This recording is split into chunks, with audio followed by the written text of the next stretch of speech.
Craig Murray.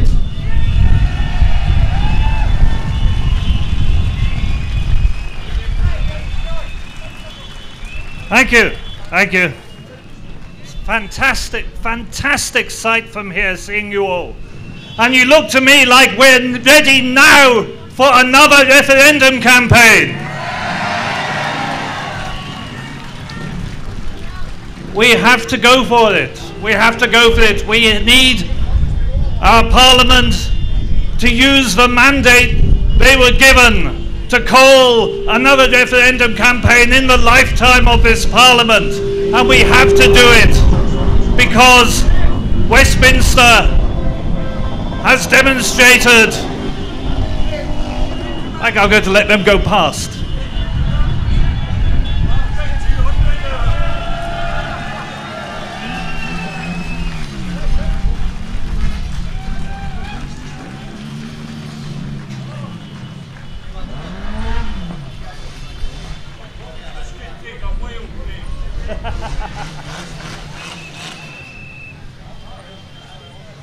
The longer it takes, the better, because the more of them there are.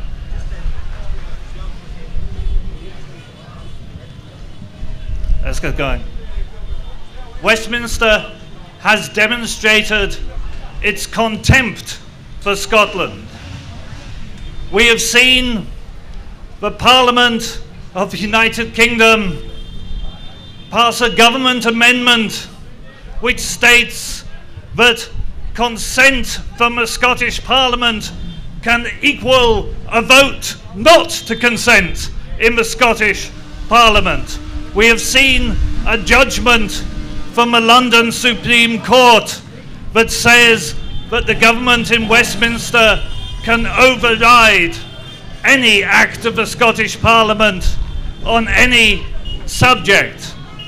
The truth is this, we have no chance of any acceptable devolution settlement within the United Kingdom.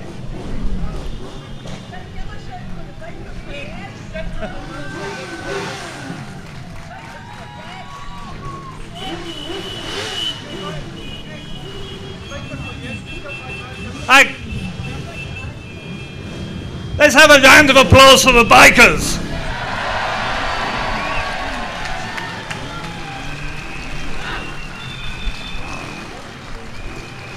Absolutely brilliant sight.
They're discussing, as Tommy told you, they're discussing at Westminster now what powers should come to Scotland once the UK leaves the European Union.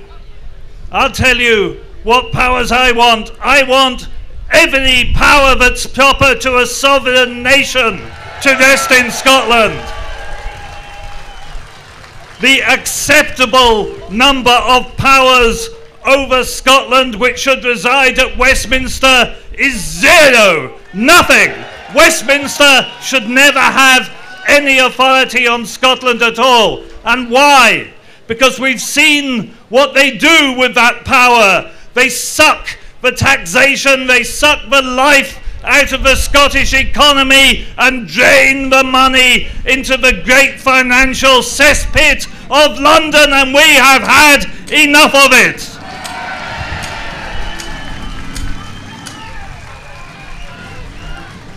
They spend our taxation on weapons of mass destruction and then force us to house them there because they don't want them near London. And we have had enough of WMD in Scotland.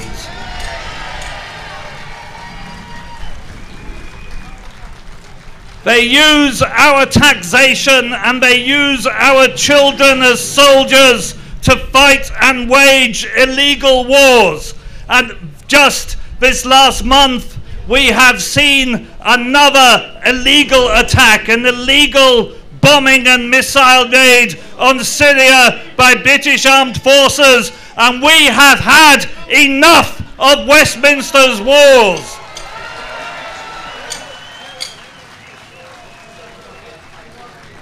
We do not want another Cold War. We do not want all this wasteful defence spending.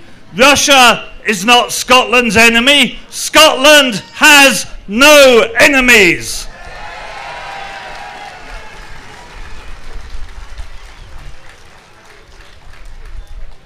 Allow me to quote the great James Connolly, born in the Cowgate in Edinburgh, who said, "They say we should unite to face the foreign enemy. I know of no enemy but the British government."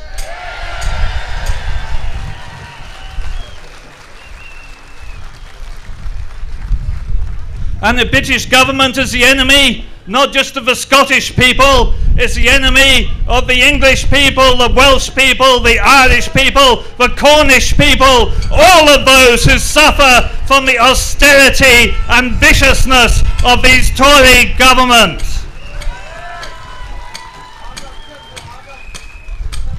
We have to move, we have to act. The time is now.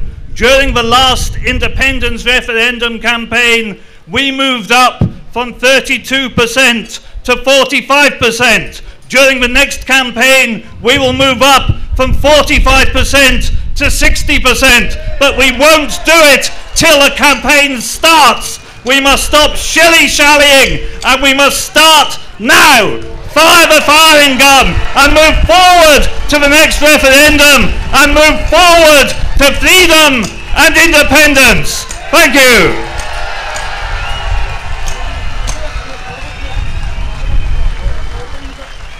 Well done, Craig, and thanks for your stoicism while the bikes were going past. Craig said the whole of the British Empire tried to shut him down and clamp him, like the whole of the press and the government and everything. It'll take more than a few bikers to face him. Okay, next up we're going to have some music for you. Thanks for listening to those speakers. We're going to have a few more good speakers up later on. A lot of Estreladas. We've got someone from the Catalonia National Assembly coming as well. But now, got a guy for the Kingdom of Fife now, plies his trade in Edinburgh. If you're ever in Edinburgh, go to the Royal Oak, see him doing his stuff. Hey, buy his CDs, he's probably got some CDs with him. A cracking songwriter, a mixture of passion and brilliant humour. Giving up his time to come here today, Bobby Nicholson. Cheers guys, thanks very much.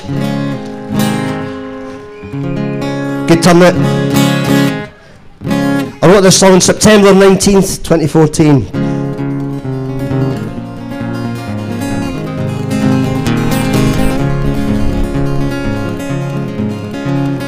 We just voted for another bloody war. Wasn't it me? Wasn't it me? We voted to be fracked, to carpet bomb Iraq. Wasn't it me? It wasn't me. We voted to be used as a military base. who asked to keep their trident submarines, who didn't take the chance, who shit their tartan pants. Wasn't me, it wasn't me. Wasn't me, wasn't me.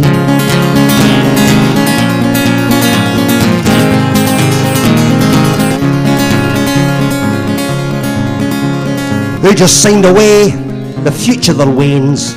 Wasn't me, wasn't me. You can't look them in the eye, 'cause you didn't even try. Wasn't me, it wasn't me. Who just put yourselves before the national health, who thought there wasn't oil left in the sea, who swore to their lies, your spineless 55. Wasn't me, it wasn't me. Wasn't me, wasn't me, wasn't me.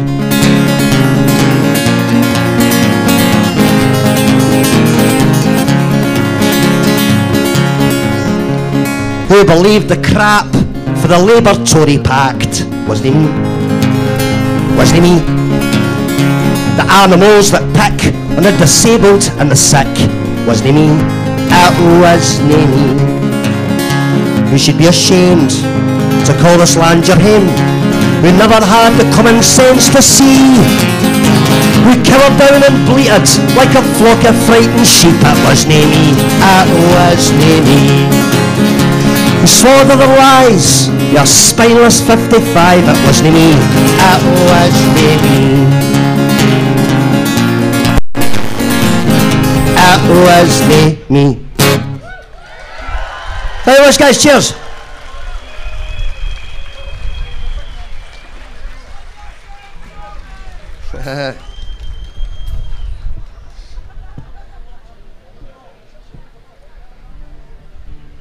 Yeah, 2014 was the last time I bought a TV license as well, actually.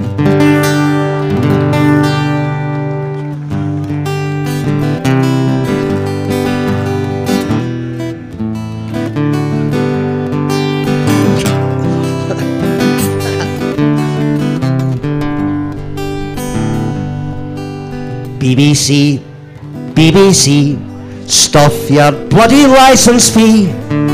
All you do is lie to me. Stuff your licence, BBC. I recall when I was wee, sitting on my mammy's knee, Captain Pugwash on the main, shaft the cat and semen stains. I mind the magic roundabout.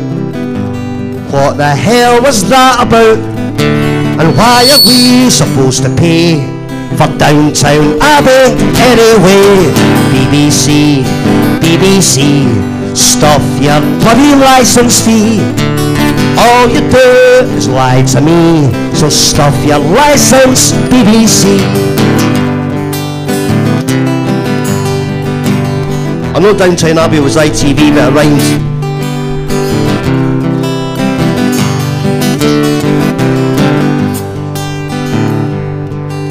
Sticking to the right-wing line, loading guests on question time. Panorama, news at 10, actors' voices for Sinn Féin. BBC, BBC, stuff your bloody licence fee. All you do is lie to me. Stuff your licence, BBC.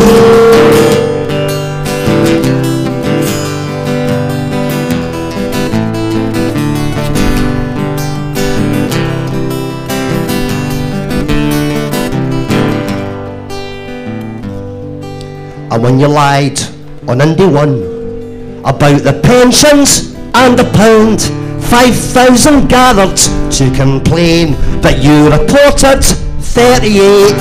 BBC, BBC, stuff your bloody licence fee. All you do is lie to me, so stuff your licence, BBC.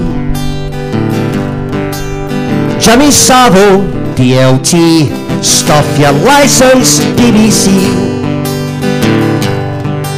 Theresa May, DUP, Stuff your license, BBC. Constant repeats of casualty. Stuff your license, BBC. I could go on. £145 and 50p. Stuff your license, BBC. Thanks, guys. Ta.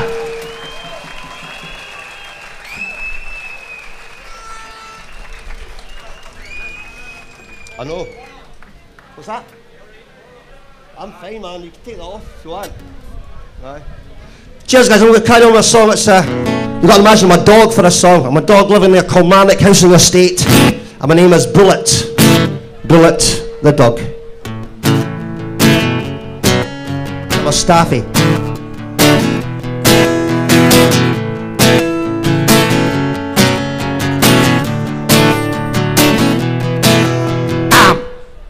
Bullet the dog. Bullet the dog. Bullet the dog. Bullet the dog. Marvin gets his money every second week. He's drinking in the bar on the block. Dana isn't happy, she's starting to greet, so I've zero chance of getting my walk. You want to hear the language and the verbal abuse. Marvin's getting over the phone. What with all the garbage lying round the house, I can't even find my bone. 'Cause I'm Bullet the dog, I'm the one and only Bullet the dog. I can tell you stories. Bullet the dog, it was pure amazing. Bullet the dog, all these cats are crazy.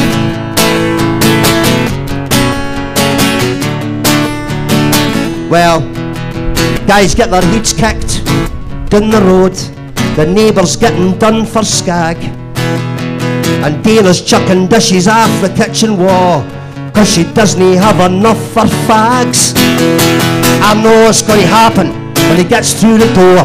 There's going to be some trouble to come.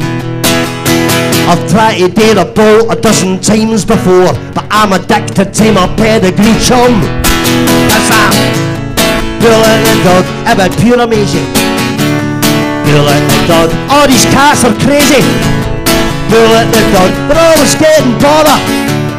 Bullet the dog, they're always getting collared.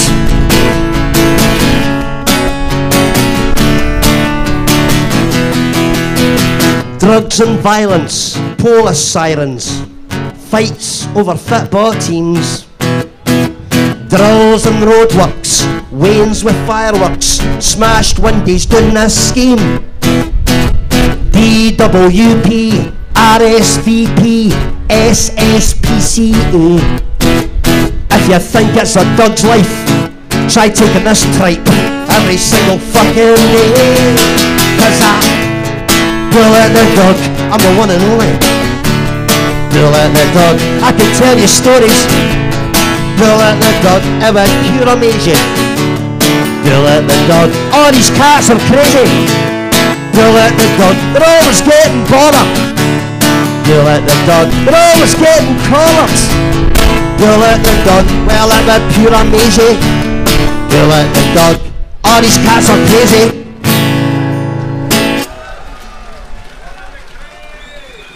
Thank you much, guys. Going to finish on one more song. Thanks for having me. Enjoy the rest of your day.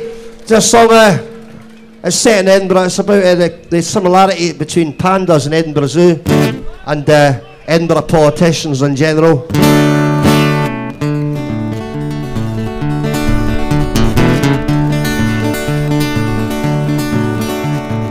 Go and see, go and see, go and see the pandas. Go and see, go and see, go and see the pandas. Panda porn out on loan. Go and see the pandas.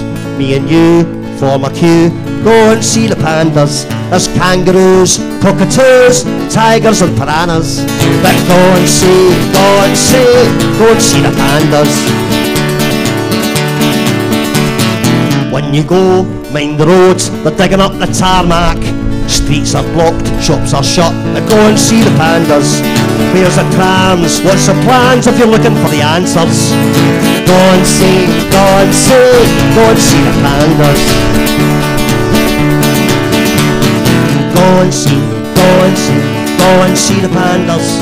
Go and see, go and see, go and see the pandas. They're overfed, they're interbred, they're antisocial bastards. But go and see, go and see, go and see the pandas.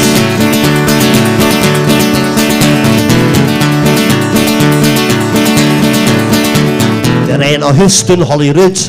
Go and see the pandas, the arse around, the chew bamboo. Go and see the pandas. There's trees and lakes and pearl gates and funny shaped verandas. Go and see, go and see, go and see the pandas. Welcome to the concrete zoo. Go and see the pandas. They scrape and crawl, they do fuck all. Go and see the pandas. All the while, give them a mile, they're scrabbing your bananas. Go and see, go and see, go and see the pandas. Go and see, go and see, go and see the pandas. Go and see, go and see, go and see the pandas. Overfed, interbred, antisocial bastards. Go and see, go and see, go and see the pandas. Cheers, man, all the best.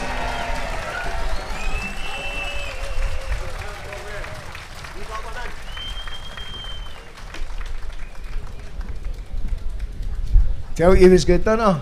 Isn't that good? Writes all his own stuff as well. Okay, going to have another couple of speakers now. Going to have another couple of speakers. Next up, we've got a well-known blogger and columnist. You may have read his stuff. A promoter of Commonweal, a writer for iScot magazines. In his own words, when I asked him, I says, how do you want to introduce, buddy? He just says, just tell him I've been campaigning for 50 years for independence and I'm starting to get impatient. So tell him it's all been worthwhile. Peter Bell, everybody. Good afternoon. Nice of you to come both in the winter. That wasn't bra. I remember the big Labour betrayal of 1979 and the Thatcher years that followed. But we got over all that. We got over it all. And here we are in May 2018. And May's quite a significant month because it was on the 12th of May 1999 that we got our Parliament back. And then it was there was an election on the 3rd of May 2007 that gave the British Party squatting in that Parliament a wee bit of a fright. Because then on the 11th of May, SNP government was sworn in.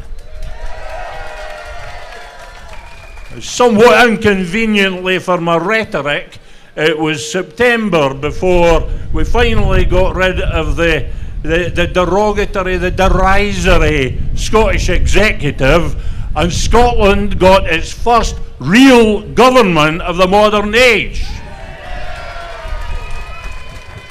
So there we are, a real parliament, a real government, and now that's all under threat. It is all in real and imminent danger. Over all those years that I was talking about, the 50 odd years that I've been part of this campaign for independence, I've felt many things. I felt great exhilaration. I've felt bitter disappointment. I've always felt quietly confident that we would succeed. We would be independent. Lately, I've felt something different. I've felt anger, and I've felt fear.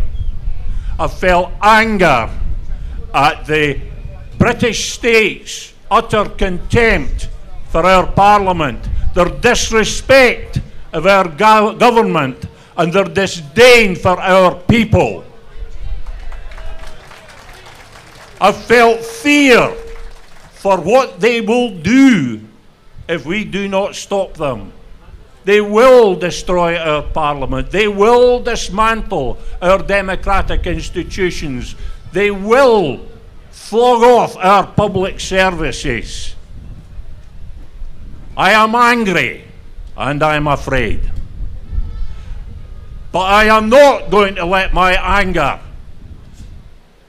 turn into wanton rage or undirected hate. I am not going to allow my fear to become tremulous hesitancy or paralyzed inaction. I'm going to hold fast to my fear. I'm going to raise aloft my anger. And I am going to stand. I am going to make a stand against the juggernaut of anti-democratic, one-nation British nationalism which is threatening this country. I am going to make a stand. Will you stand with me?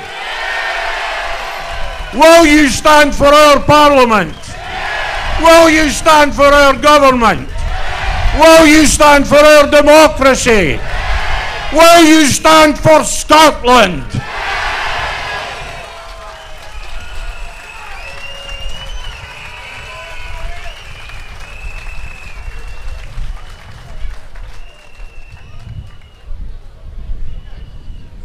Visca Democracia! Yeah. Could we have a first aider backstage again, please? Sean, I don't know if Sean Mulvey's still kicking about. He was quick last time. Another slight incident.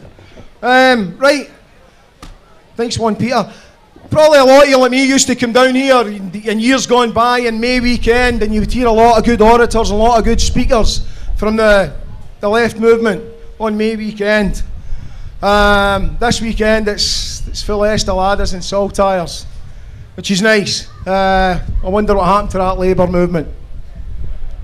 Some years before I saw the light of morning, the comradeship of Labour was made. With true ideas and values strong, they were going to put the right wing right, they were going to put right all the wrongs. And some of them did some wonderful things, built world-famous caring institutions with true ideas and values strong. They threw the red flag, they sang the red flag, they had a people's party singing people's songs. Viva la Quinta Brigada! No passaran the pledge they proudly made as they saluted their socialist forebearers, paid tribute to the sacrifices of the international brigades. Now this is your chance, self-appointed guardians of the Labour movement's proud traditions. Do you hear the echoes of the days of 39? Now's your time to make a principled stance, now that Franco's spirit is on the rise. So where are you, Labour sisters and brothers? Were you watching that state-sponsored violence? Where were you who sang out brashly and bravely, now conspicuous by your contemptible silence?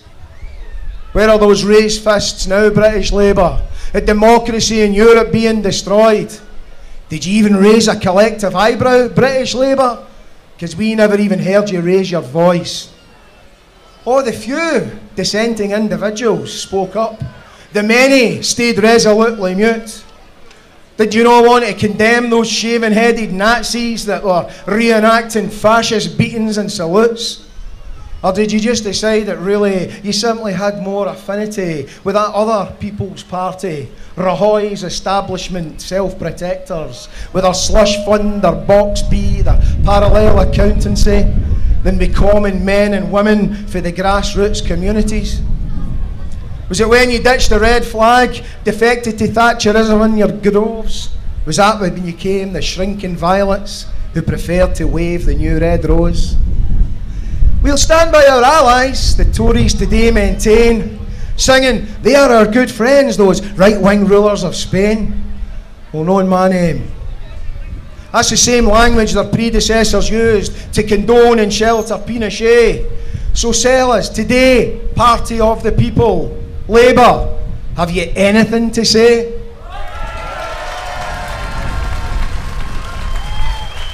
Now we've got three people who know a hell of a lot more about the Catalan situation than I do.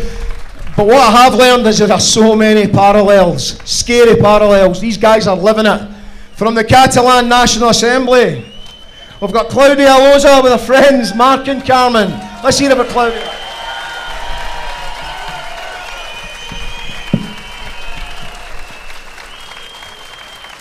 Good afternoon, and thank you for inviting us in this very special event. We are members of the ANC, the Catalan National Assembly, a grassroots organization formed by civil society members from all political views in Catalonia in order to achieve independence. Our former president, Jordi Sánchez, has been in jail since last October. Catalans and Scots, we share the same path. We want to decide our own future, and we believe that the best way of doing it is by having our own country. We are here today because we want to show our solidarity towards you. We are here because we support the right of all nations to decide their own future, and that prior to any country, there is the will of the people. Today's demonstration makes us remember all the demonstrations that have taken place in Catalonia every 11th of September, when millions of Catalans have taken the streets like you and have marched peacefully together to express their desire to become an independent state. Nowadays, people in Catalonia are demonstrating against the repression of the Spanish state and to claim freedom for all the political prisoners. As you know, after years of mobilizations, in September 2015, pro-independence parties obtained a majority of seats in Parliament. The government, headed by the President Carles Puigdemont, approved a law to have a referendum on independence and called all Catalans to vote on the 1st of October. The Spanish government put all mechanisms in place to prevent out voting. 10,000 police officers from all over Spain came to Catalonia to remove ballot boxes from every polling station. The referendum was violently repressed, and today we are still paying the consequences. Since that day, 2 grassroots leaders and 9 members of government are in jail. 7 members of the government are in exile, all of them charged with rebellion and sedition crimes. No trials have taken place, and Euro orders of extradition have been made by our MPs. In addition, 700 mayors have been called to court just for facilitating the referendum. The Spanish government has suspended our government and forced to have new elections last December. The results of the elections gave an overall majority to pro-independence parties, but the Spanish government is preventing us from having our elected President Carles Puigdemont. Citizens like us are being called to trial just for participating in demonstrations like you do, and strikes as well. One of them was accused of terrorism, rebellion and sedition just for blocking a road. Teachers have been accused just for talking with their pupils about the referendum day. The level of repression is escalating gradually. They are using them as an example to prevent Catalan civilians from protesting. Although we feel support of civil society around Europe, we do not have the same feeling towards European governments. Their silence is damaging our democracy. We need your support. We believe you can help us in many ways, and that by doing it, you will work towards a more democratic Europe. Please ask your political parties to be more vocal against the repression from the Spanish state. We need you to support Clara Ponsatí, our former Minister of Education. She is here in Scotland, but the Spanish state wants to extradite her. If the UK extradites her, she will go to jail, accused of rebellion just because she did what the Catalan society asked her through elections. Because of her and the Catalan government, we were able to vote on the 1st of October. That's why they want to put her in jail. Here in Scotland, a Catalan Defence Committee has been set up by Scottish people that support us. They are doing a great task, and some of us are members of it. We know we can count on you. We have seen it through several mobilizations that have taken place in Scotland. We feel very grateful, and we believe that this solidarity will make us stronger. Thanks very much for inviting us, and Siur Alupa Gu Bra.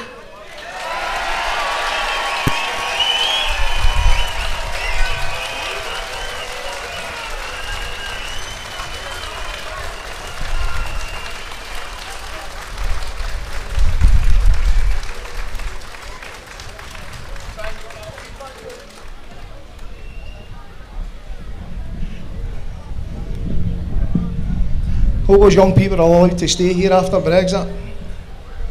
Okay, next guy up is from one of my favourite indie groups. There's always room for tea and cakes in the battle, isn't there? He's one of the founder, he's an ex-SNP councillor, and also a founding member of English Scots for Yes, which is a great movement, and they're always just ready to clamp people that play that freaking racist cardways, don't they? Okie dokie, he does what he says on the tin. English by birth, Scots by choice. Matthew Sturgis.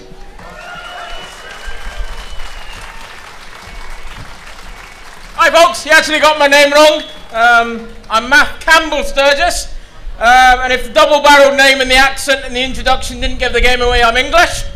And I'm one of the founders, like I said, of English Scots for Yes. For those who haven't heard of us yet, we're the pro-Indy group for English people that live here in Scotland. There's 400,000 of us. And our job for the last 4 years has not only just been to persuade them 400,000 that we should vote yes, it's also been to tell the rest of the nation that no, there's no anti-Englishness in the Yes campaign. The Yes movement, as our motto put it, because it's not about where you were born, but where we are going together as a country.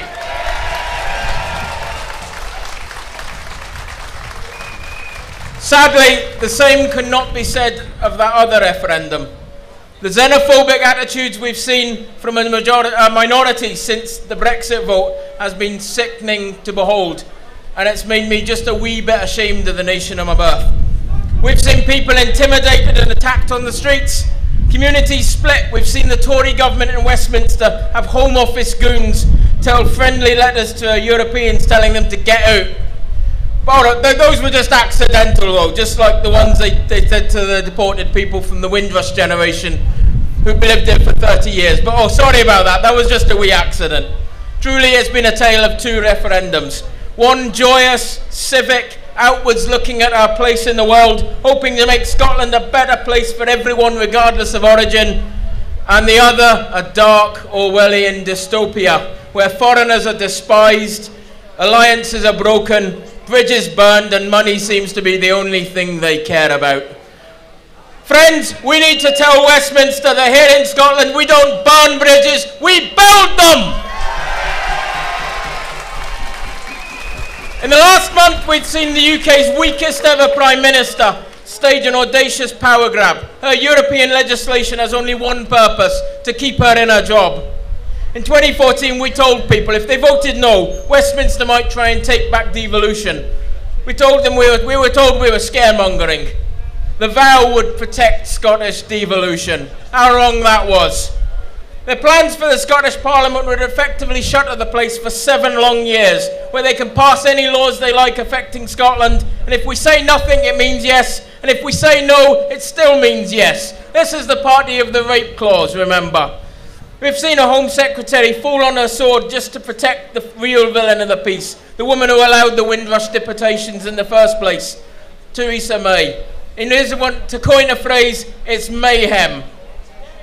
This dystopian nightmare sadly isn't limited to our own shores either. We just heard, over the last year, armed police were beating people for voting, locking them up. exiled an entire government and jailed innocent civilians in Barcelona. Today we stand with our brothers and sisters in Catalonia as they resist. As they stood with us 4 years ago, we're with them now, as a second darkness looks set to cover their land. Rajoy's armed police can stop people voting. They can steal ballot papers, they can shut down the media, jail protesters, they can lock up an entire government. But the one thing they cannot do is stop the people believing in independence. And friends, we still believe in independence here in Scotland. Look around you. Despite the growing darkness here and abroad, there are opportunities for us here. Brexit seems destined to do the one thing they did not manage to do in them sunny days in this very city 4 years ago. Deliver us from the darkness and into the light of an independent, free Scotland. The chance is there, it's ready for us if we are but bold enough to take it. Over the last few months, Westminster has sought, as they have since the Brexit vote, to completely ignore the wishes and needs of the Scottish people by grabbing powers that are ours, by circumventing committees, threatening our Parliament to ensure that the disastrous vision of a hard Brexit comes true. A nightmare given form. We face being dragged out of the European Union, marched out of the single market, and the protections of the European Court of Human Rights stripped from us. Oftentimes the only time, the last bulwark against the vile machinations of the UK government against its own people, leaving us defenceless and alone. We must say no! No more! The line must be drawn here, this far and no further. We cannot, and I say to you today, we will not accept the future of our nation being decided in Westminster. Independence before Brexit.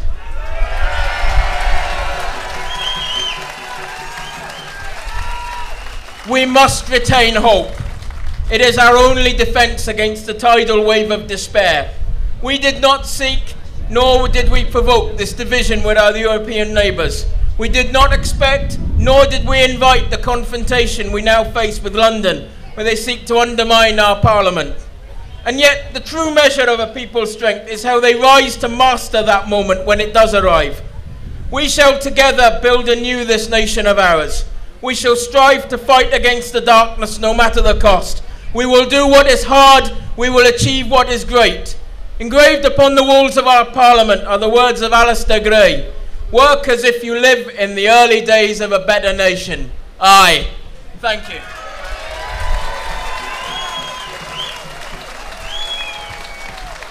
Thank you, Matt Campbell Sturgis. Hang about, people, hang about. We're a bit behind schedule because it took a long time for everybody to filter through.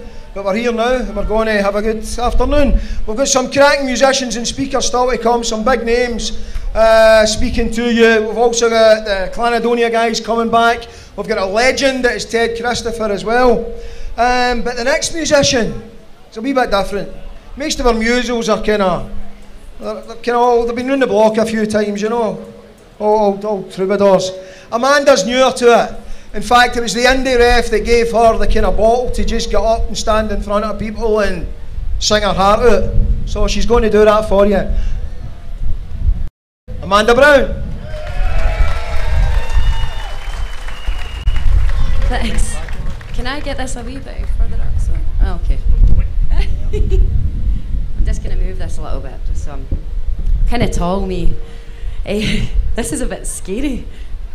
So it is. Right. Does anyone know the Graham Brown Band?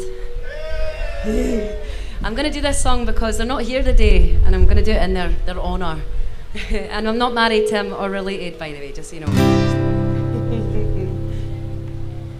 Union man said that you can't have a nation to hold. Union man said that you can't have it on pot of gold. Union man said that you'll starve if you're old. Union man said we can't have a nation to hold. Union man said you'll be out in the cold and the dark. Union man said that your land has no heart. Union man said that it's all in the past. Union man step aside, you had your chance. So watch us rise to the sky. See the passion of freedom in your eyes. Oh, come on, it's a big crowd. We were lost in our lives. Scotland cold to watch us arise. Labour and Tory man tell us that we are too weak as we celebrate victories won by the man on TV. Too many questions and too many answers you'll see. Cheap points for your stories and the lies by the BBC. I can see the road ahead, we are so close. We travel so far, this time everyone knows. We must say thanks to the ones who fought for this land. That's everybody here, by the way. Freedom for me and you, Alex the man. So watch us rise to the sky. See the passion for freedom in our eyes. We were lost in their lives. Scotland cold, watch us arise. Stand in the square, show them you care, fly your flags. And if you're a no voter, join us, you won't be the last. Forget the old days, we won't bow down to the man. Scotland's nation will rise by the work of our hands. Scotland's nation will rise by the work of our hands. So watch us arise into the sky.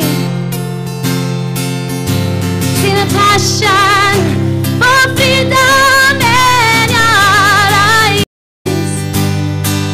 We were lost in our lives. You might know this. A bit different. I don't know if you can see changes that have come over me these last few days. I've been afraid that it might slip away. So I've been telling the stories and sing the songs that made me think about where I came from. That's the reason why I seem so far away today.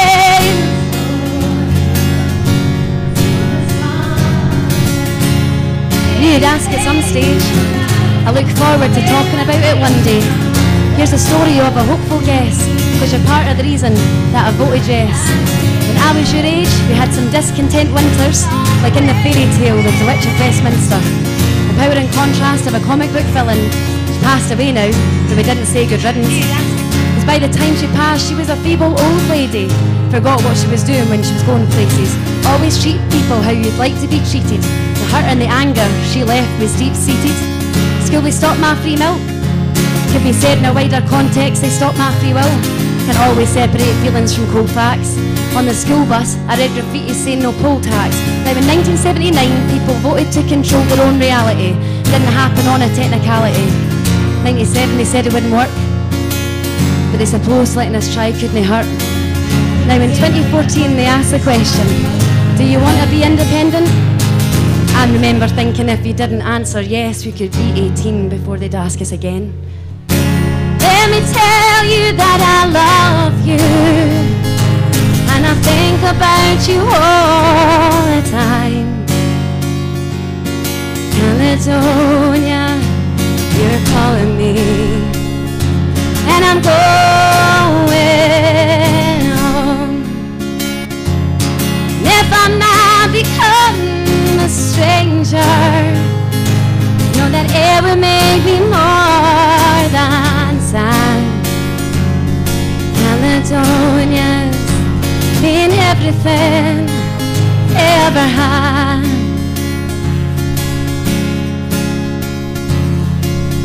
This isn't about the colour of your skin, or where you were born, or who you call kin. It's about pure and simple geography, and caring for everyone responsibly. It's about people facing poverty with immunity, and building and supporting our communities.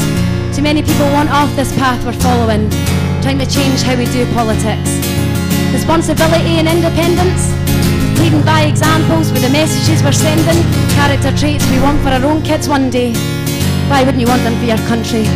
See, the older you get, the less you see things in black and white, and I'm just trying to do what I think is right. Simply voting yes, the problem isn't solved, but you can't change the world taking no risk at all. Spin doctors spinning stories to control the plot, like Rumpelstiltskin spinning gold from straw, weaving webs like Charlotte's spider webs, and the trolls under the bridge became Cybermen.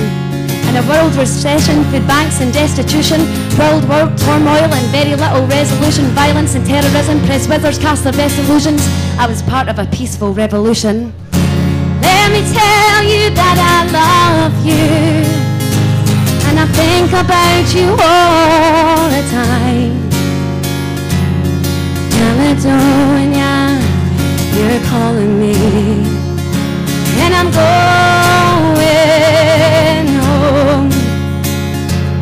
And if I'm not becoming a stranger, know that it would make me more than sad. Caledonia's been the best friend I've ever had. Sitting here before the fire, empty room, the thought is quiet. Flames that couldn't get any higher, they weathered, now they've gone.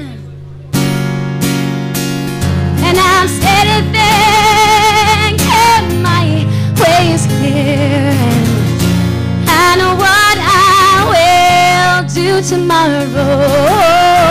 Hands are shaking and kisses flown, and I won't disappear.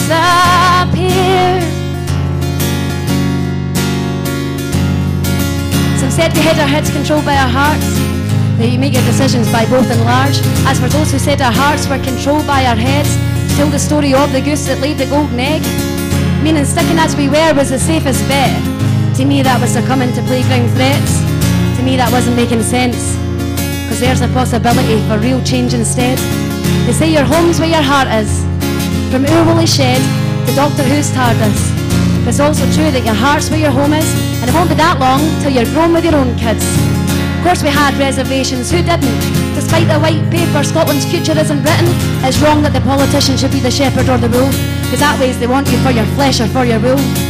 The biggest triumph of the 21st century state was to convince us that having a dream was a cliche. 1% of the world has 90% of the wealth, and the system says to step on focus helping yourself.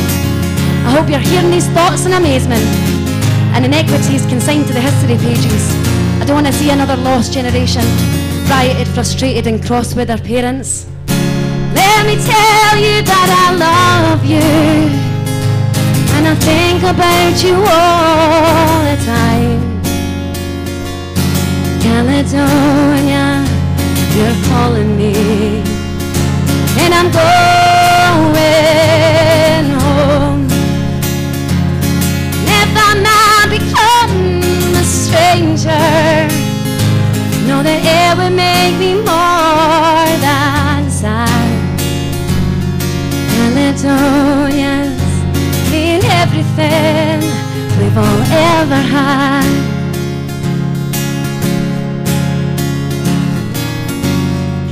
Caledonia's been everything we've all ever had. Thank you very much, everyone.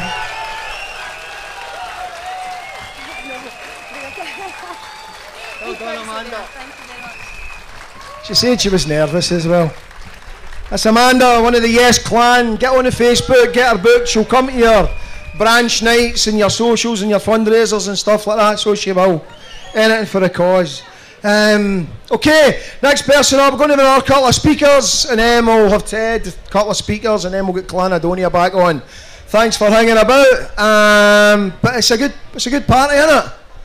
Aye, yes, let's have fun. You know what? Do you know, sometimes I feel sorry for Tories, just a wee bit, not very often, because they never have parties like this. When the Tories have a gathering in Scotland, they have to book a wee hut in the middle of nowhere with security and all that. And look at this. So what I think we should do, I think we should all pretend this is a Tory rally. And we'll let them use it and we'll let them Photoshop it. I think we should all act like Tories for a second.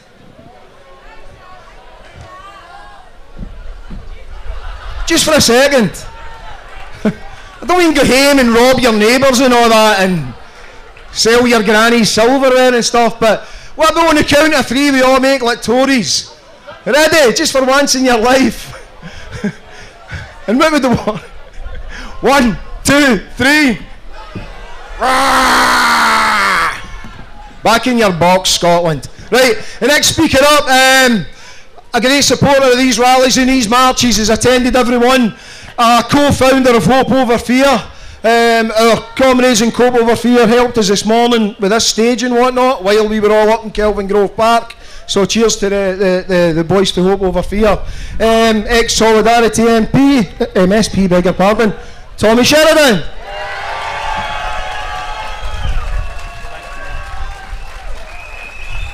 Thanks very much, Sean. Brothers and sisters, excuse what I'm going to say in a wee moment here, because I know there are some children here today. But Sean has asked us to do something which I think is impossible for the Indy family.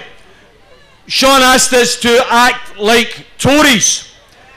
And to do that, you'd need to be cold, cruel, callous bastards. And I don't think we can be that. Brothers and sisters, well done to all under one banner and all of the grassroots Yes campaign who have realised quite clearly and categorically that we have something that has to be cherished, something that was won after a major battle, something that we believe is vitally important, and something that has to be used before it runs out. It's called a mandate. We have a mandate.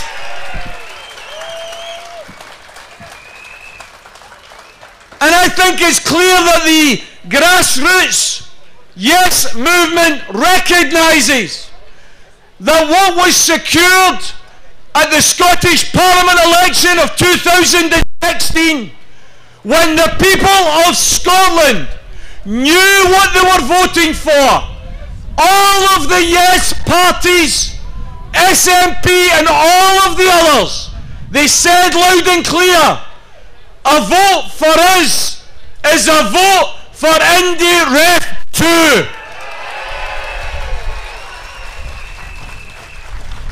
That Parliament returned a yes majority. That's why Nicola last year was able to stand up in the Parliament and so eloquently and so clearly explain that the Parliament now had the right to call Indy Ref 2 by September of this year or the spring of next year. Now, brothers and sisters, we're all part of the one family. We can all have different emphasis.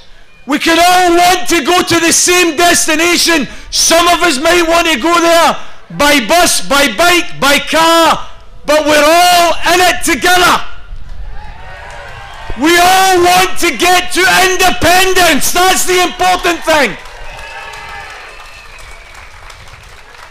Personally, I would rather that at the June conference, the SNP, which is the biggest constituent part of the Yes movement, is the political leadership of the Yes movement.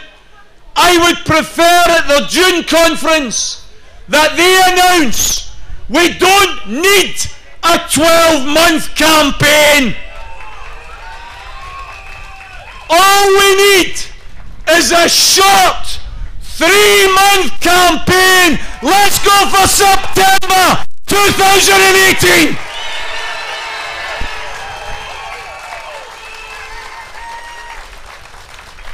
We know the arguments, and now, unlike 2014, now the people of Scotland don't just know the arguments, they know about their lies, they know about the distortions, they know how little the vow actually means. We have it within ourselves as a movement, because we have what they don't have. We have genuine hope. We have genuine feeling, compassion. We have a genuine belief that Scotland could become something bigger and better. We know independence is never an end in itself. It's only the beginning of the journey to build a better, fairer Scotland. A Scotland that invests in its children, its elderly, its schools, its hospitals, not in nuclear bloody weapons that are illegal and immoral.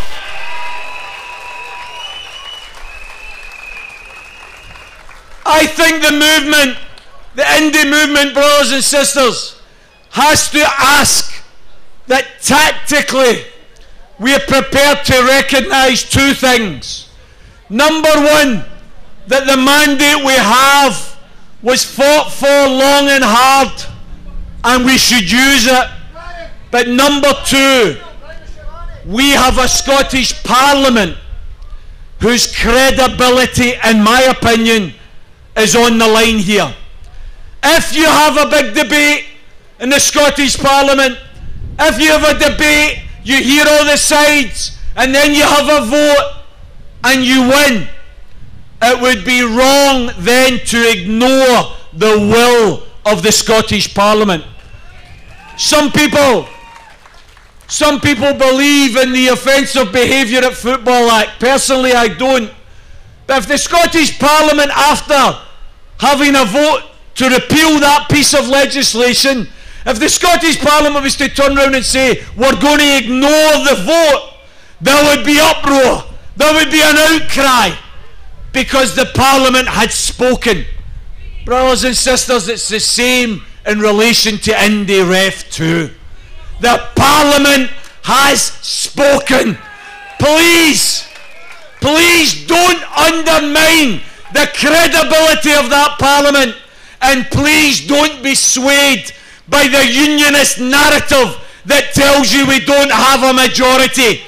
Brothers and sisters, in October 2013, 11 months before the referendum, the unionist media told us 25% of Scotland supported independence. 11 months later, 45% voted for independence.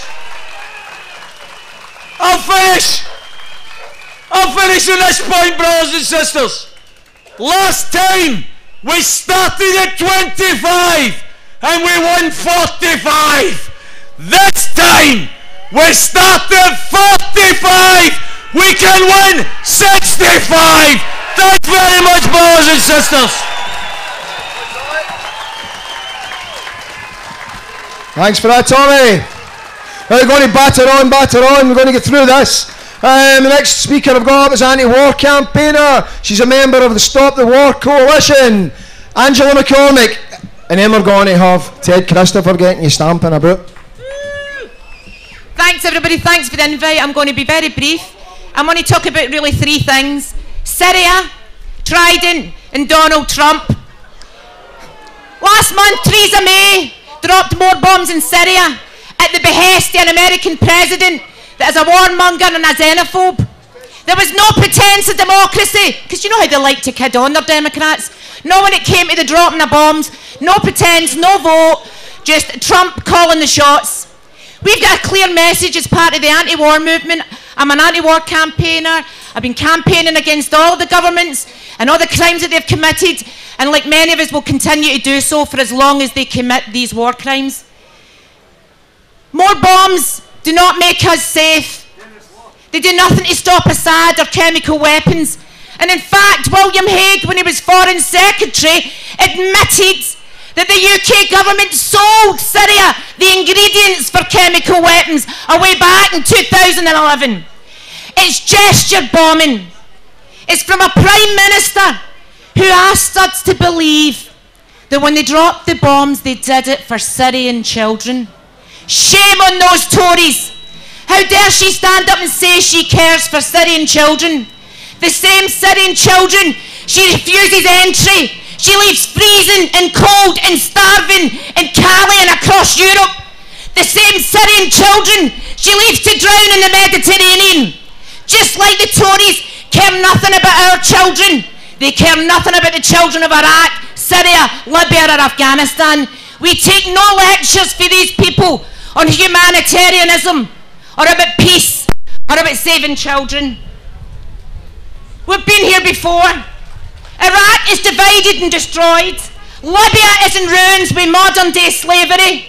And Afghanistan is more dangerous than ever before with the Taliban resurgent. So the anti-war messages continue to protest, as many people did over the last few weeks, to send a message loud and clear: not in our name. No more bombs, no more wars, no more killing, no more Tory lies, not in our name. And if that was true for bombs, it's true for the weapons of mass destruction that are just down the road in the Clyde and Faz Lane. Burns, not bombs. It was true in 2014. And don't tell me that it's not more true now in 2018. We listen, we watch on Twitter, we watch on our TV, as Donald Trump, beyond words, takes us to the brink of nuclear war with his gesture, misogynistic, masochistic, dangerous politics. So we stand here today as a movement to say, Burns not bombs, scrap Trident now. Scottish CND is mobilising to surround Faz Lane on September the 22nd. I'm sure many of you good people will be there, making our voices heard. For as long as those weapons are on our soil, no one is safe. Lastly, all of this comes together under Donald Trump. And we've been told now, Trump is coming to town. Trump is a misogynist. He's the man who wants to build walls. He's the man who wants to blame Muslims. He's the man who wants to blame migrants. The man who denies climate change. He's the man who wants to arm teachers when children are gunned down in schools. And he's the man that we must all take great pleasure and pride in stopping. I've got a message to any fool who thinks they'll get an easier time in Scotland. Look around you. Does this look like a country that's want to welcome that man and all that he represents? No, it does not. So Stop the War Coalition, the Scottish trade unions, the environmental movement, the peace movement, the women's movement and the independence movement, hope, will be mobilising and doing everything we can to get good intelligence and information as to where it tends to go and to be there and to bring the country to a halt for peace, for hope, for inclusion, for democracy, for equality, for justice, because we represent the absolute opposite of that man in control in the White House and all that he represents. We are his opposite, and we need to make sure that we let him know that if he attempts to set one tiny foot in Scotland. So I hope that you will all pledge here today to say no to Trump, to get with your friends, your families, your colleagues, your workmates, your Yes group, your movement, and be there. And we need to say that when Trump comes to Scotland, if he still thinks it's a good idea, I would suggest he has a look around here today, that we pledge here that we will get him to help. So see you on July the 13th. More power to all of us. See you in the struggle. Dump Trump! Dump Trump! Dump Trump! Dump Trump!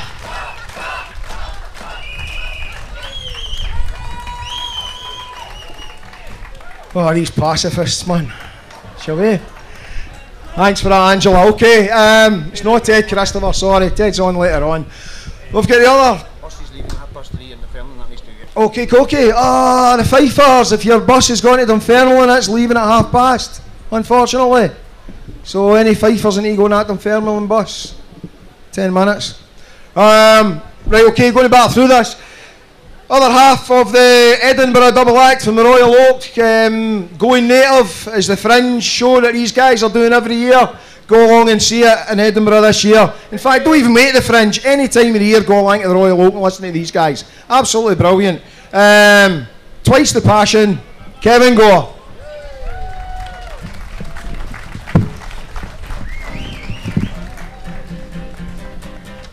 How are we doing? All right?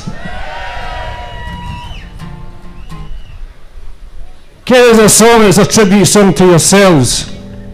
I wrote this a couple of days after referendum 2014. It's a tribute song to the magnificent, the brilliant, the real people of Scotland, the 45%.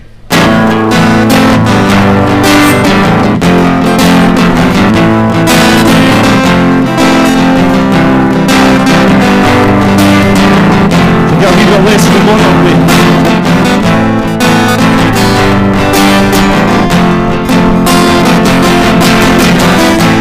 Stand proud, our conscience clear. We did not yield to the project fear. The propaganda, the shameful lies, their mask has slipped, no more in disguise. For social justice, prosperity, to rid the country of the scourge of poverty.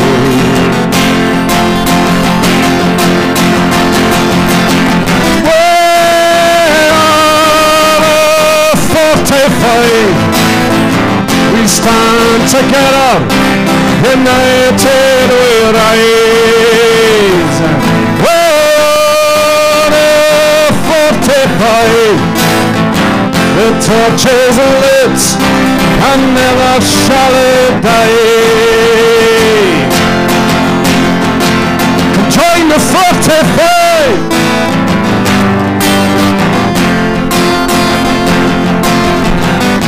For social justice, prosperity, to rid our country of the scourge of poverty.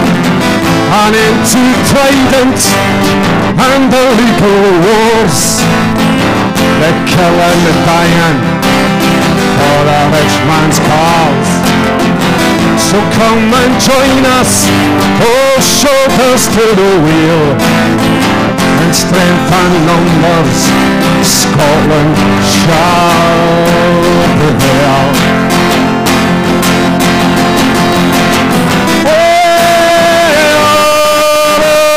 45, we stand together, united we rise.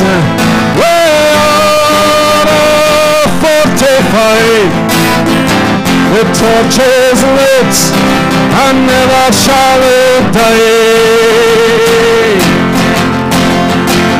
Join the 45.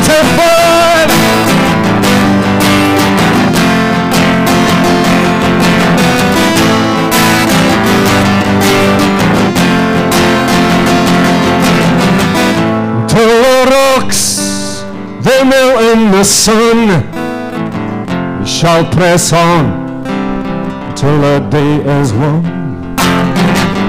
Until the rocks they run dry, we will not yield till the dream is realized. So come join us, oh shoulders to the world, and strength and numbers, Scotland shall prevail.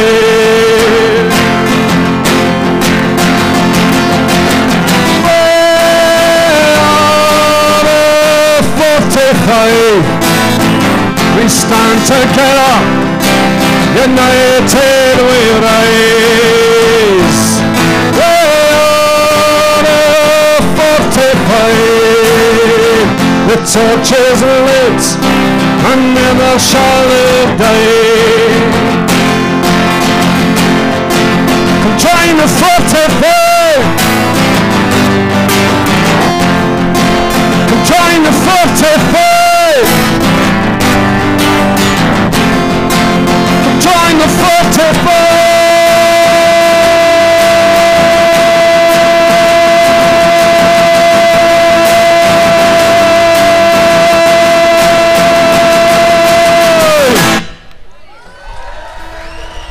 Thank you very much, thank you.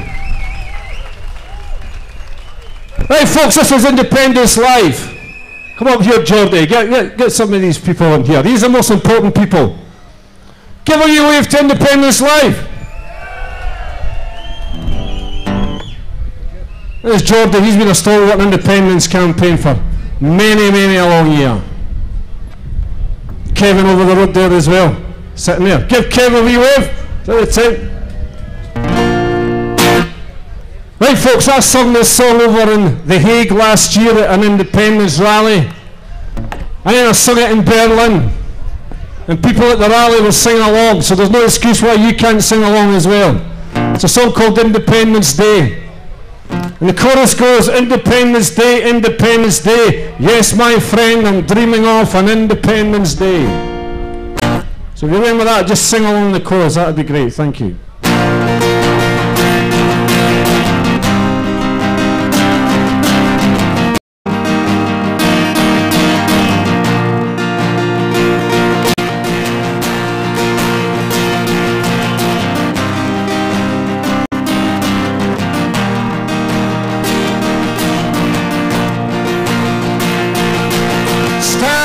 The street today with my yes badge on. Stranger, he approached me to tell me I was wrong. He said I was a dreamer. Well, I let him have his say. I said, yes, my friend, I'm dreaming of Independence Day. And when that day I'm dreaming of comes along for sure, we will have a country where all can be assured, a nation of equality, fairness and respect. And the government we vote for is a government we get on an Independence Day. An Independence Day. Yes, my friend, I'm dreaming of an Independence Day. Well, I'm not anti-English, I'm not an Irish or the Welsh. I'm just dreaming of a country that distributes its wealth. Down to the people have opportunity, break the chains, move themselves from the traps of poverty on an Independence Day. Come on, Independence Day. Yes, my friend, I'm dreaming of an Independence Day. Independence Day, Independence Day. Yes, my friend, I'm dreaming of an Independence Day. Well, I know that I am fortunate, I know well off I am, compared to those in Syria or in the Palestine. I'm just dreaming of a country, one day we'll be free to determine our own future and our people's destiny on Independence Day, an Independence Day. Yes, my friend, I'm dreaming of an Independence Day. Your turn.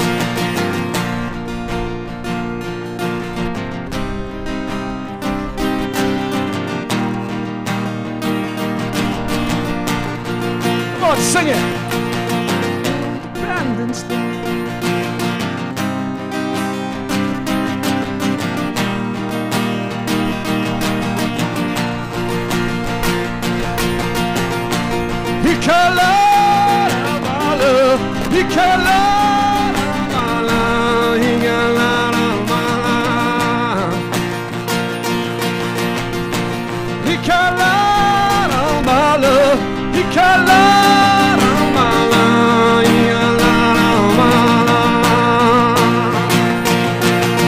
Independence Day, Independence Day. Yes, my friend, I'm dreaming of an Independence Day. Yeah, I was walking on the street today, still my yes badge on. Stranger, he approached me to tell me I was wrong. Said I was a dreamer, and will I let him have his say? I said, yes, my friend, I'm dreaming of Independence Day.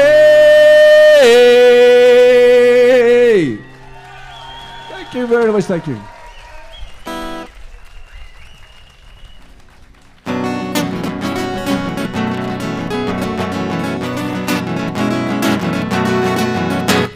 There's a new song I just wrote recently. It's about meeting Robert the Bruce on my way home from the pub. Some early morning during the Fringe Festival. Because you do drink quite a lot during the Fringe Festival. Yeah, and myself and Bobby Nicholson that you heard earlier on, doing the Pandas. We do a show during the Fringe. It's a yes show. We've done it for the last 5 years. So we've put ourselves out there. We're still waiting on a wee review for the National, although we've asked them a few times to come and see us. Anyway, this is a wee song about meeting Robert the Bruce. It's called Be a Nation Once Again.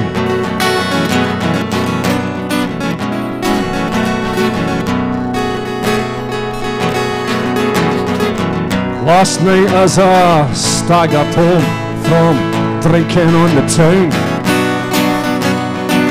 I sang a song of Scotland, a king who once was crowned. Then appeared before me the Bruce upon his steed, with a lion rampant, flag and shield of the country he once freed.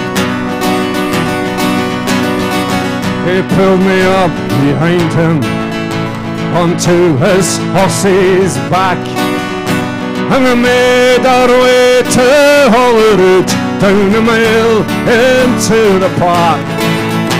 We stopped outside a parliament of a northern British state, with token gesture powers, the scraps from a London play. So we galloped on through the mist and up into the clouds, to the towns and the cities where poverty abounds. Food banks for the working poor, disabled and the sick. An inconvenient truth for the elitist and the rich. That's not why we said, it's not why Wallace played to bow and be subservient. Lifeblood was not shed. He fought and died for liberty. Don't let it be in vain. Rise up, stand up, off your knees. Be a nation once again.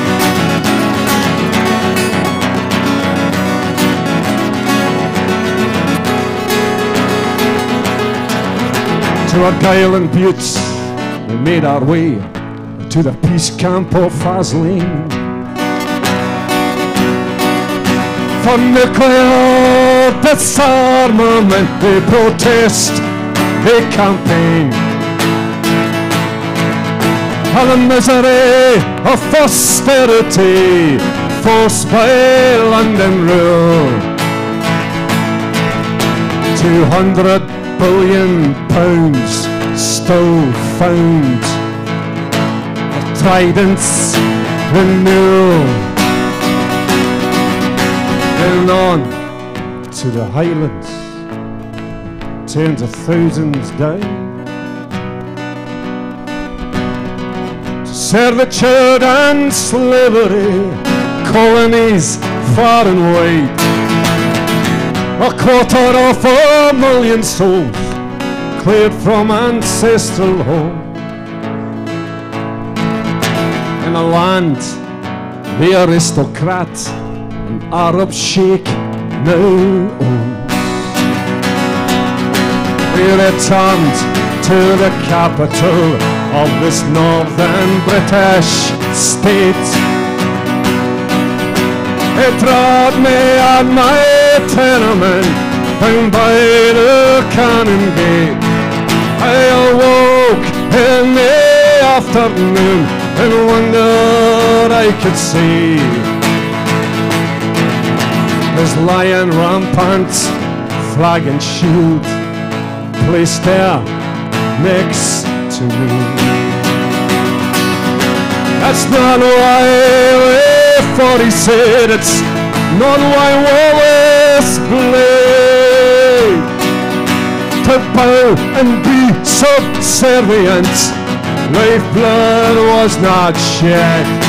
He fought and died for liberty.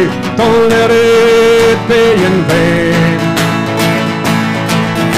Rise up, stand up, off your knees. Be a nation once again.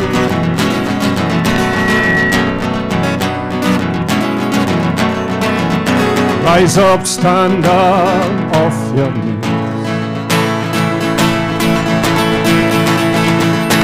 Be a nation once again.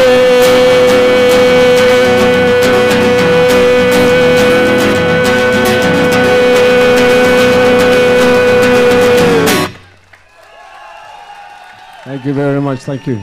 Thank you. Have we got time for one more, sir? No. Thanks very much for having me. All the best. Thank you.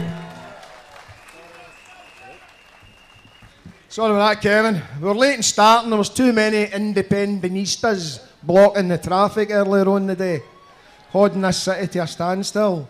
Motorway slip roads were blocked and stuff like that. All right, but we're going to batter through and get you on. I'm going to have one more speaker and then, as promised, Ted Christopher. But first we're going to have a Scot who is now living in Bavaria and has been for quite a few years, but it doesn't stop him being an activist for Scottish independence, and he's going to tell you a wee bit about Germans for Scottish independence. Okay, Colin McPherson.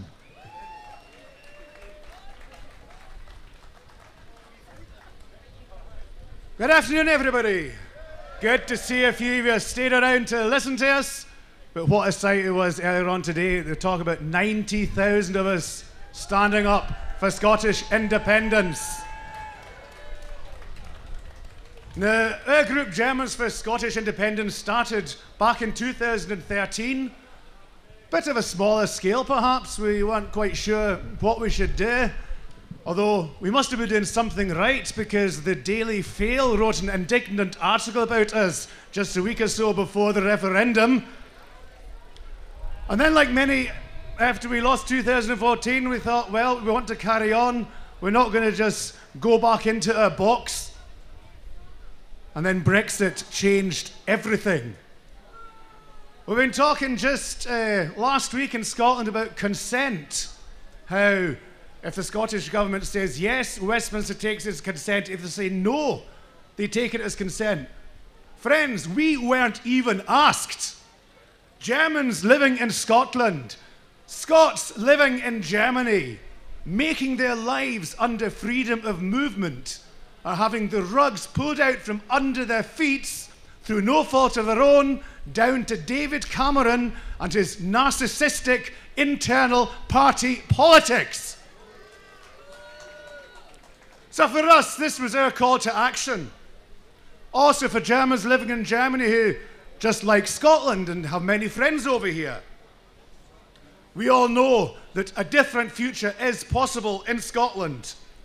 And just a few weeks after the Brexit referendum, Alan Smith was in the European Parliament begging Europe not to let Scotland down. We will not let Scotland down. So one of our main goals is to raise awareness for Scottish independence over in Europe.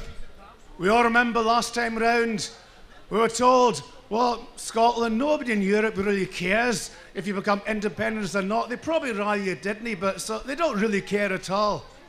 Well, that's not true. We had a march and rally in Berlin last September in front of the Reichstag. We were in The Hague supporting our friends from Netherlands for Scottish independence last year. We will be doing so again this coming Saturday in The Hague.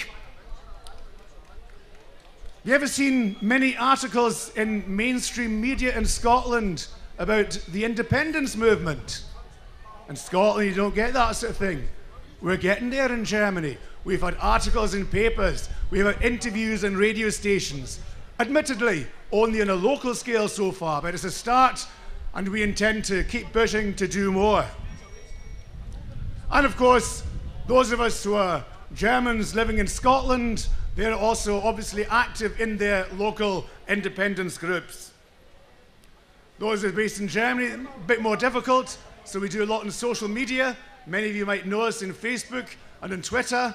Feel free to have a look if you don't know us yet. Friends, this is a dangerous time for the sovereignty of Scotland, the Scottish Parliament, the Scottish people.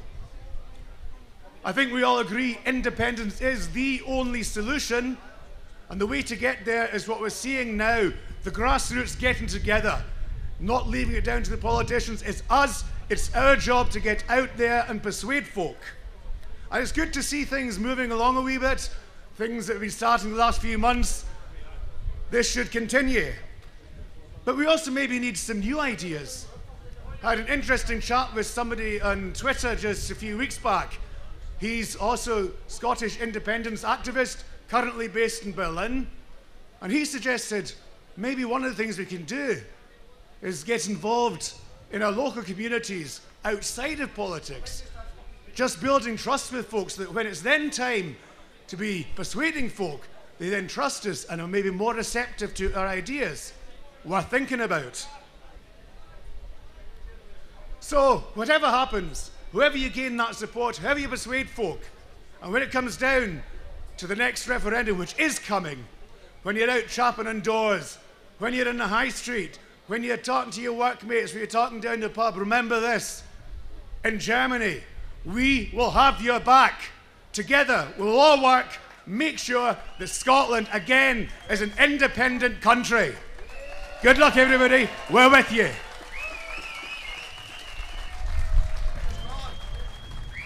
Thanks for that, Colin.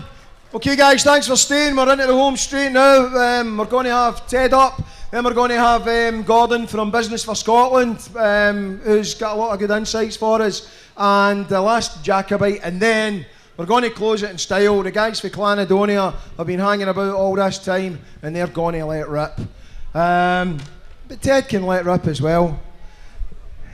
A man that loves Scotland, he doesn't just sing beautiful songs and write songs about it, but he travels all over the place. Dalry last night in Ayrshire doing a gig, Perthshire doing a gig the night, still finds time to come down here to entertain us.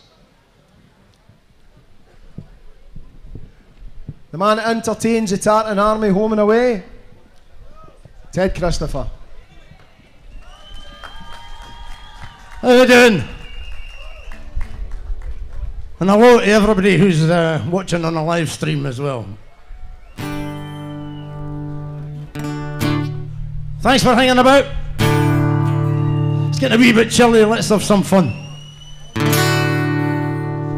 Who will stand and be one of 100?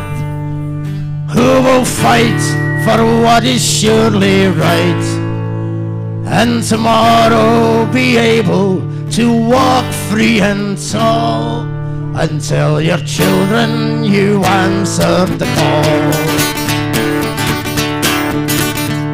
My father died with Murray at the Brig the Forth. At Bannockburn I lost my eldest son. So I will fight for 3 men to hold the day of 1. When Scotland needs 100, I will be one. I will stand and be one of 100.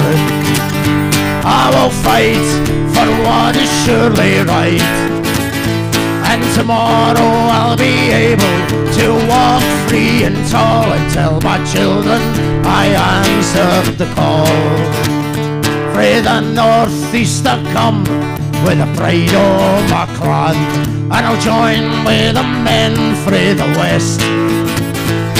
We'll meet many good friends on the lowland plains, and those proud border men who stand guard on the south. And I will stand and be one of 100. I will fight for what is surely right. And tomorrow I'll be able to walk free and tall and tell my children I answered the call. We fight not for honour or glory, for in killing a man there is none.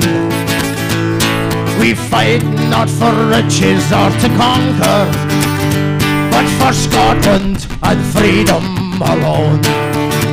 I will stand and be one of 100. I will fight for what is surely right.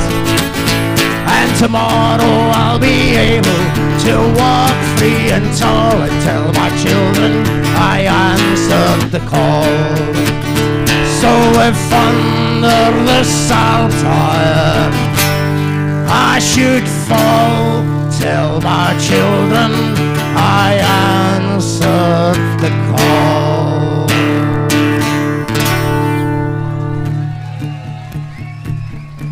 Thanks very much.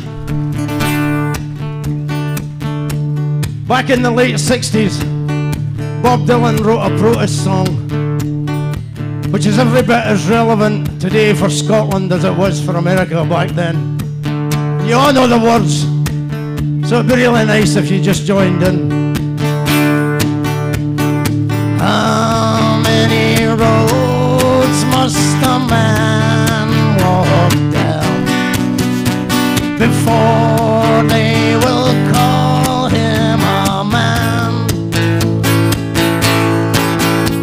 And how many seas must a white dove sail before she sleeps in the sand?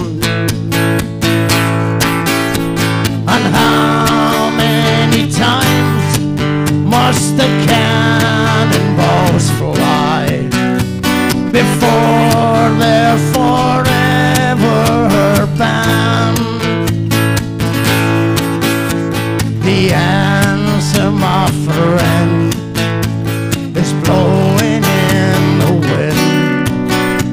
The answer is blowing in the wind. How many years must a mountain exist before it is washed to the sea? And how many years must my people exist before we're allowed to be free? And how many times must a man turn his head, pretending he just does not see? The answer, my friend, is blowing in the wind. The answer is blowing in the wind.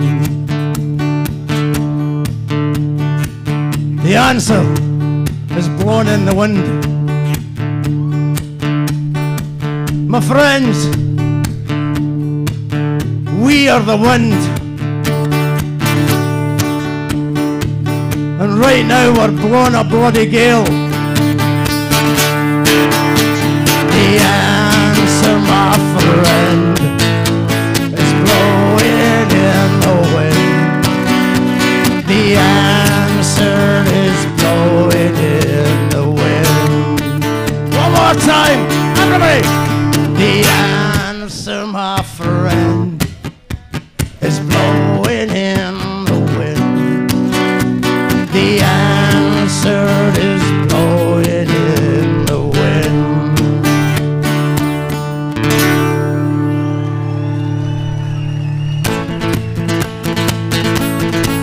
Right, you know this one as well, just a wee short version of this. Days are gone, oh my heart, my home, where our fathers fought to be free. Now we have our say, we will lead the way. Once more, old Scotland, forever. Proud and brave, oh our fathers gave for the right to think as we do. Now in freedom's name we will stand again. Once more, old Scotland, forever. High above this land that I love, there's a flag that longs to be free. Let the banners fly 'neath the Scottish sky. Once more, old Scotland, forever. Once more, old Scotland, forever.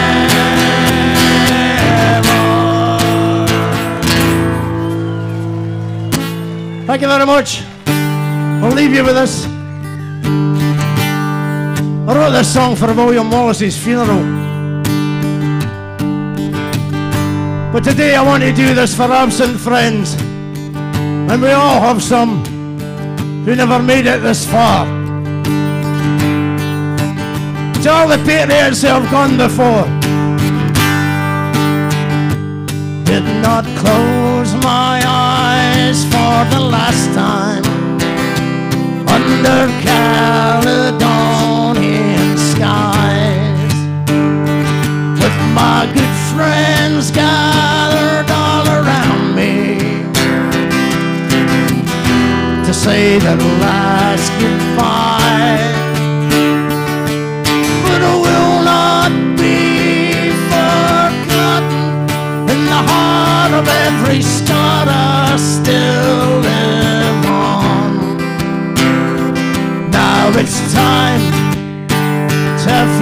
the salts are high, my spirit's coming home.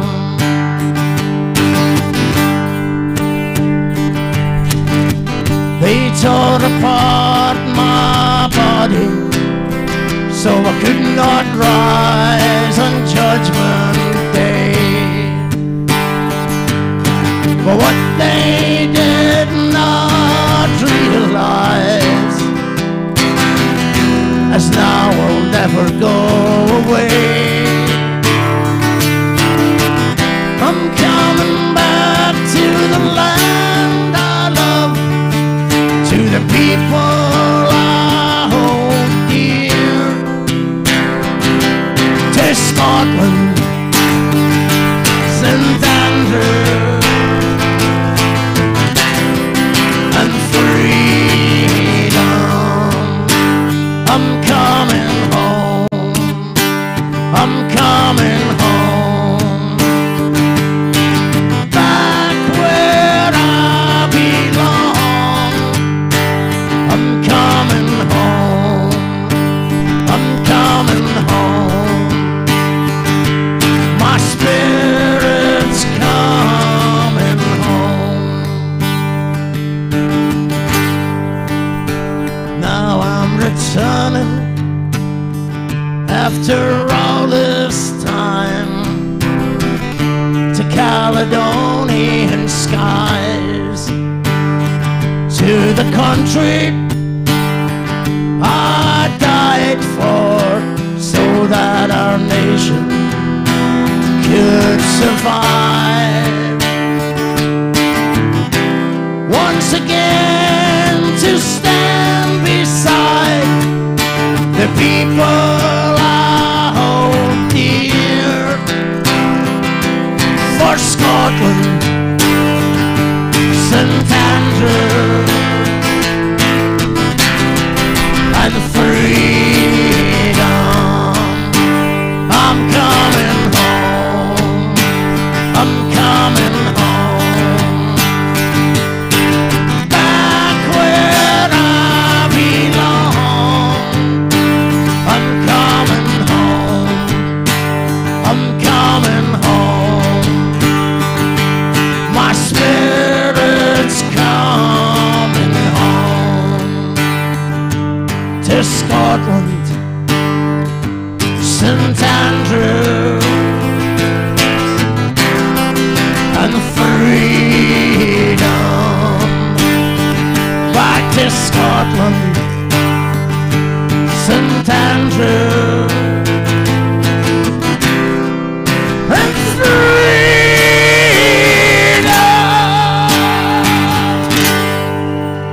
Thank you very much.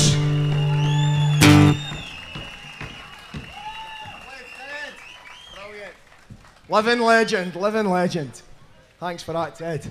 Okay, like to draw your breath, and then the guys from Catalonia are going to come on and do their wee bit and just squeeze the last wee bit out today. Wee bit of housekeeping first though.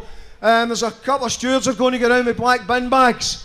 We're not going to give Glasgow City Council, who've been absolute pains with these guys that are trying to arrange stuff today. We're not going to give them ammunition. We're not going to give anybody any ammunition to speak about us, and we're going to leave this park immaculate.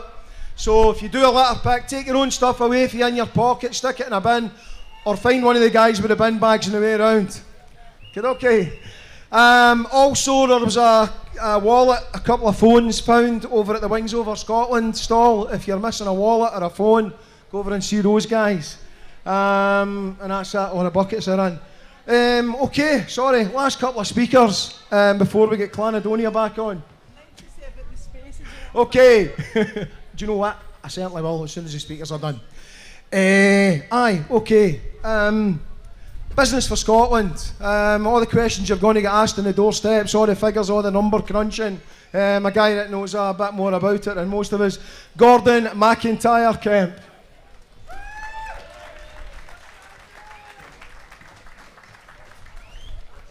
I knew if I volunteered to go last, I'd get all the hardcore independent supporters. I just want to say what a sight we've had today. Tens of thousands of people marching for Scotland. It makes me very proud. And I am very proud to be part of our civic, inclusive, grassroots-led, welcoming and internationally focused independence movement. But contrast this, contrast the atmosphere today with the atmosphere that's created by the politicians that have sold the rest of the United Kingdom on Brexit. They're driven by nothing other than old-fashioned, unreconstructed, often xenophobic British nationalism. If the Scottish newspapers actually want to see what a separatist looks like, they need look no further than the Tory cabinet, than Nigel Farage, and even Jeremy Corbyn. Now, some people think they've got the guile to suggest that there's a political solution within the UK for Scotland's problems. But Scotland's problem is the fact that we are within the UK. Now, the last general election, the Tories put up the worst candidate for Prime Minister in history. They then ran the worst campaign in history, and Labour still didn't win. Now we've got the worst government in history. They're openly at war over Brexit and confused. They're openly racist over Windrush, and they're openly incompetent over the economy. And Jeremy Corbyn still can't make any inroads into the council elections in England. Imagine what would happen if the Tories actually replaced Theresa May with someone vaguely competent, or even someone vaguely human. So what's Labour's big idea to put a stop to the growing independence movement? They want to try and sell us on a federal system. But federalism isn't something that Scotland can vote for. The whole of the UK would have to agree it. And England does not want federalism. It will not vote for federalism, and therefore it will not happen. They can't even define it.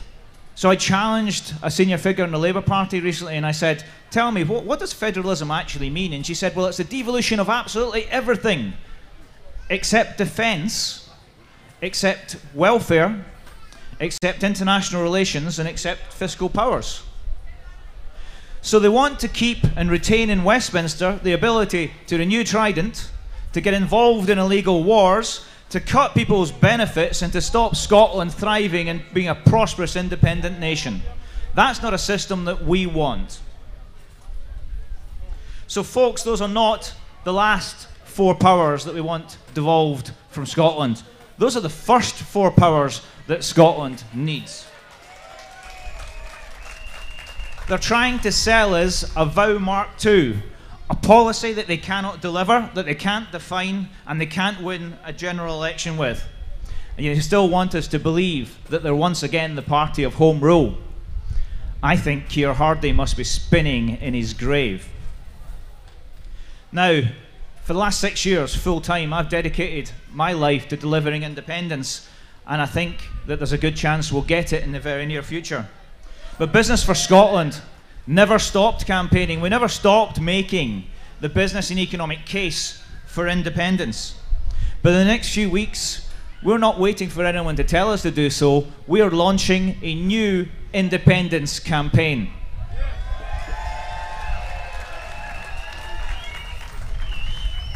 And the first thing we're going to do is we're going to train 1,000 independence ambassadors.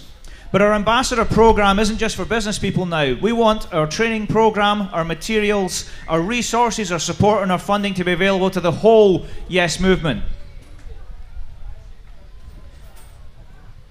So this year we're going to train 1,000. We're going to create an army of highly dedicated salespeople for independence who can go to every town and drive support for independence into a winning position. Now, the First Minister is on record as saying that the people of Scotland will choose when the next independence referendum is. And yeah, I think you may have convinced her that it's sooner rather than later today. So Business for Scotland are going to take her at her word. We're going to campaign to move support for independence into the 50s so as we can call it and we can win it and we become an independent nation next year.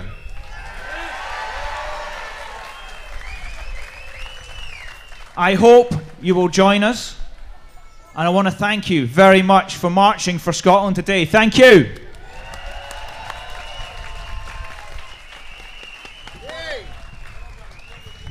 See, businessmen can be passionate too. Thanks a lot, Gordon. Okay, a couple of wee things. If somebody could go and batter that panel van and ask Clanadonia to come out. They're up there next up. Brilliant. If you still want to hang about the Green, further along there's Maya, a climate change festival going on. Some good scran and music and stuff like that. Also, it's run by the Space Cafe along in the Barras, a very, very yes-friendly establishment and people. On that subject, thanks to the guys that provided the PA, Apache Alba. Okay. If you're needing any disco hire or anything, that's your man. Right, I mentioned the litter picking, didn't I? Yeah. Take your stuff. I can see the difference already. People have been picking stuff up. Nice one. Okay, last speaker today before Clanadonia come on. He's a blogger, historian, an absolute rebel. The guy's going to give you some insights as to some of the things that we maybe take for granted. I'm not going to tell you his name because he doesn't even use his name. That's how much of a rebel he is. Except for the 5-minute limit, he's sticking to that. With friends, The Last Jacobite.